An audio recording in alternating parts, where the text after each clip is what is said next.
Hey guys, it's me, Cupid83. Today I'm here with one of the tallest Monster High dolls ever. This is a Gore-Geous Ghoul. She is 28 inches tall. That's insane. So by comparison, this is Calliope, who was, up until her release, the tallest Monster High character. And this is a normal Monster High doll. So you can see there's a vast difference between Calliope and this ghoul right here. Now, this is her box. It's humongous and epic and pretty awesome. She doesn't really have a name from what I gather. She can essentially be whoever you want her to be. Here are some things about her. She is pretty much made of just like hard plastic. She has a very plasticky sort of face. Her limbs are also kind of a very plasticky sort of feeling. Very hollow, I guess is a good word. She has some jointing, but it's not fantastic.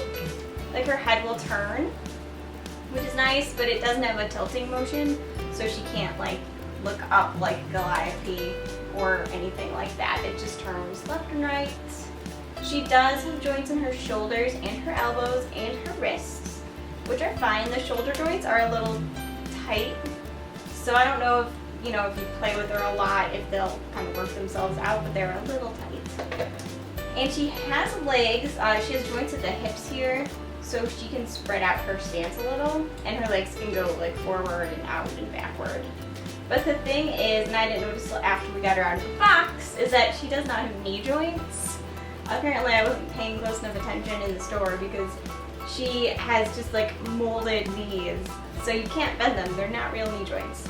That is a huge bummer because I feel like they could have put like jointed knees in there. I don't understand why they just went for the whole like faux knee look, but that's Mattel. She has a couple fun quirks about her. So by far the best quirk is here. So if we turn her around, and you'll see here she has a big Monster High emblem on the back of her head. If you press that emblem,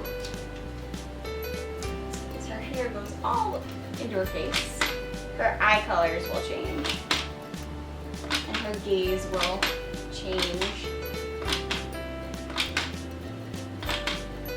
She is rooted, but she's very loosely rooted. I think it has a lot to do with the fact that it's a very hard plastic head.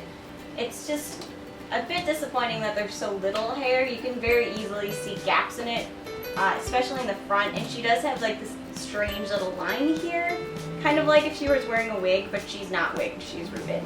The other thing that she can do is, because her body is so hard in terms of like the material they use, you can actually color on her with special markers. Now, here's the thing, there's a lot of like very specific rules that go into this. First off, if you're using these markers, which are pink and yellow, here are the rules. So you can only color on her like limbs and her face, but you can't color on her hands. Do not apply marker to hands, wings, or ears.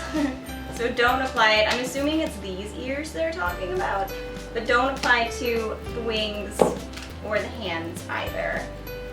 Do not put it on her clothing. Her clothing is not designed to have markers wash off of it. And to remove all of the fantastic pieces of art that you will be putting on her legs or her forearms or her upper arms or even her face, all you have to do is use a damp cloth and just wipe the doll down, but make sure she's dry before you start working on her again. So, I don't know if these markers are going to work.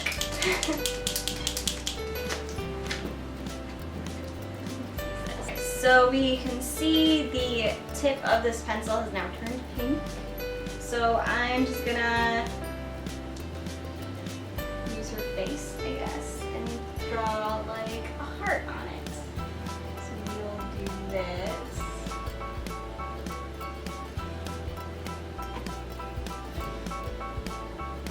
Heart there, and we'll put some speckles under her eyes like they did in the picture, and then we'll give her a pink beauty mark right there. So you'll see now I have made her completely new and different. with this lovely bit of art. And the marker actually shows up quite well, so I'm impressed with that.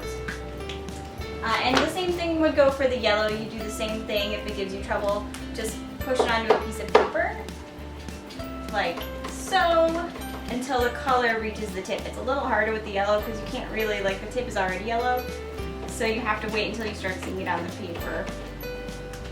So you would take this off with a damp rag. Also, you can put tattoos on your girl. These are only for doll use. Do not put them on your skin because it specifically says do not apply to human skin. So these are just for her. You put them on just like any other temporary tattoo. And to get them off, you can just rub the tattoo with a rag until it comes on off. So this is the purse that holds her extra face. If you were to snap this on, she could look totally different. So this is her outfit, which I, for the most part, really like. I think it's cool, and it fits her well. For the shoe people out there, these actually are not removable, these pink shoes. This black embellishment is removable. But these the pink faces here, they look like you can remove them, like they have a buckle here, but that's molded. And there's like a gap between the foot and the shoe, but unfortunately you can't take them off. So she's stuck wearing those pink shoes forever. Unless, of course, you mock them up some way. I think it would be pretty easy for you to dress them up in your own sort of way. So is she worth the $50 that stores expect you to spend on her? I don't think so. I think she's more of like a $40 purchase. Just the fact that she does not have jointed knees, the fact that her shoes are sadly stuck on her feet, and that her head doesn't tilt or anything like that. It's all points that I wish that they had, put into the doll. And then maybe she would be worth the $50. The hair is okay, it's not perfect. I really do love the eye mech though. I think the eye mech is really cool. And the markers actually work surprisingly well. Anyways, if you have any comments, you can leave them down in the comment area. And I look forward to hearing from you. Bye!